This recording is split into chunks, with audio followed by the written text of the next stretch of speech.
بخشیده به تجلیل روز پایتخت جمهوری تاجیکستان شهر دوشنبه که همساله شنبه 3 ماه اپریل جشن گرفته می شود، در حدود شهرک دانشجویان دانشگاه ملی تاجیکستان همچون رمز افتخار از پایتخت گلبدامان کشور راهپیمایی آسایشته هیئت 20000 نفره این مؤسسه تحصیلات عالی مملکت برگزار گردید. راهپیمایی آسایشته جشنی دانشگاه ملی بخشیده به روز پایتخت جمهوری تاجیکستان شهر دوشنبه در سطح بلند تشکیلی گذرانده شد. تدبیر معرفتی در نزد بناهای تعلیمی دانشگاه صورت گرفته. در آن هیئت 20000 نفره دانشگاه از جمله رهبریت دانشگاه، آموزگاران و عنوانداران، سابقه‌داران، دانشجویان گیرنده استیپند پرزیدنتی، غالبان و اشتراکچیان آزمون‌های جمهوریوی فروغ صبح دانای کتاب است تاجیکستان وطن عزیز من، علم فروغ معرفت، گروه جوانان، دانشجویان تشکیلات جمعیتی پیروان پیشوای ملت، بخش جوانان و دختران، استادان کاتدرای حربی، کارمندان شعبه بخطری، آموزگاران و محصلین سمت طبی و فارماسیوتی و بیش از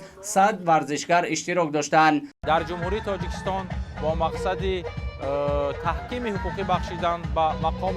حقوقی پایتخت جمهوری تاجیکستان قانون مخصوص قانون جمهوری تاجیکستان درباره مقام پایتخت جمهوری تاجیکستان قبول کرده شده است و موافق قانون مذکور پایتخت جمهوری تاجیکستان یعنی شهر دوشنبه این واحد مأموری و حدودی جمهوری تاجیکستان به حساب می رود که در آن قرارگاه پرزیدنت جمهوری تاجیکستان، دفترداری اساسگزار صلح و وحدت ملی، پیشوای ملت محترم امام علی رحمان، مقامات عالی حاکمیت دولتی، نمایندگان دیپلماتی و دیگر مقامات مرکزی حاکمیت دولتی در پایتخت جمهوری تاجیکستان یعنی شهر دوشنبه جایگیر شدند و هر یک ساکن پایتخت، هر یک نفر شهروند کشور که در حدود پایتخت جمهوری تاجیکستان یعنی شهر دوشنبه زندگی میکند با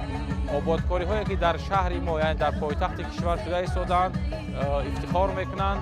و کوشش مینمایند که پایتخت کشورمان را باز هم آباد و زیبا گردانند. محض با شرافت صاحب استقلالی کشور و صلح و ثبات در مملکت در پرتو سیاست سازنده پیشوای ملت، شهر دوشنبه نه فقط پایتخت تاجیکستان بلکه مرکز اساسی علمی و فرهنگی، ایجادی و اطلاعاتی و نیروی ذهنی به حساب رفته آن برای تمام طبقه نسل‌ها همچون خاطره بهترین ایام جوانی و پایندگی ملت حسابیده می شود. تاکید گردید که راهپیمایی خود نشانه اتحاد و اتفاق، سرجمی و خوشبختی مردم را افاده نموده، گذشتن از میدان بشارت زندگی شایسته و ارزنده مردم سعادتمند کشور دانسته می شود. باعث افتخار هر یک ساکن سرفراز و خوش‌اقبال پایتخت عزیزمان شهر دوشنبه است که امروز با یک شکوه و شهامت خاصه جشن روز پایتخت در تمام گوشه و کنار شهر عزیزمان شهر دوشنبه تجلیل کرده ایستادند و امروز می‌بینیم که امروز در دانشگاه ملی تاجیکستان یک راهپیمایی آسایشته بخشیده به روز پایتخت عزیزمان که استادان و دانشجویان در دست لوحه‌های دستاوردهای پایتخت عزیزمان شهر دوشنبه بود که بسیار هم با یک حس بلند مسئولیت ساکن پایتخت بودن دایر گردید و امروز هر یک شهروند جمهوری تاجیکستان که خانه امید تاجیکستان عزیز ما این که پایتخت آن شهر دوشنبه است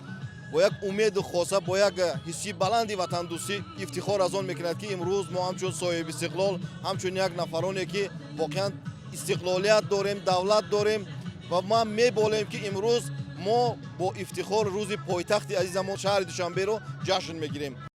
بعد از راهپیمایی آسایشته، چاره‌بینی فرهنگی انسامبل خلقی نوروز دانشگاه برگزار گردید. در آغاز رکتور دانشگاه پروفسور قابلجان خوشبخت‌زاده، هیئت استادان، کارمندان و دانشجویان دانشگاه و در سیمای آنها مردم شریف تاجیکستان را با تجلیل روز پایتخت صمیمانه تبریک نمود. با افتخار و شرفمندی ذکر گردید که پایتخت عزیزمان شهر دوشنبه همچون مرکز مأموری دولت صاحب استقلال تاجیکستان و آینه ملت صاحب تمدن تاجیک با دستگیری و غمخوری‌های دائمی پیشوای ملت محترم امام علی رحمان، اقدامات و تشبس‌های رئیس شهر دوشنبه محترم رستم امام علی خیلی زیبا و زمانوی شده ایستاده است. در ادامه سخنرانی تاکید شد که ملت صاحب فرهنگ تاجیک با آیین‌های دیرینه شهرسازی و شهرداری و بنیاد مرکزهای بزرگ علمی و فرهنگی شهرت عالمگیر یافته است. از اینجاست که حالا شهر دوشنبه همچون پایتخت دولت صاحب استقلال تاجیکستان و مرکز علم و فرهنگ ملت کهن بنیاد تاجیک باعث افتخار خرد و بزرگ مملکت گردیده است. در ادامه برنامه رنگین فرهنگی پیشنهاد کرده شد که خیلی جالب و دیدنی بود.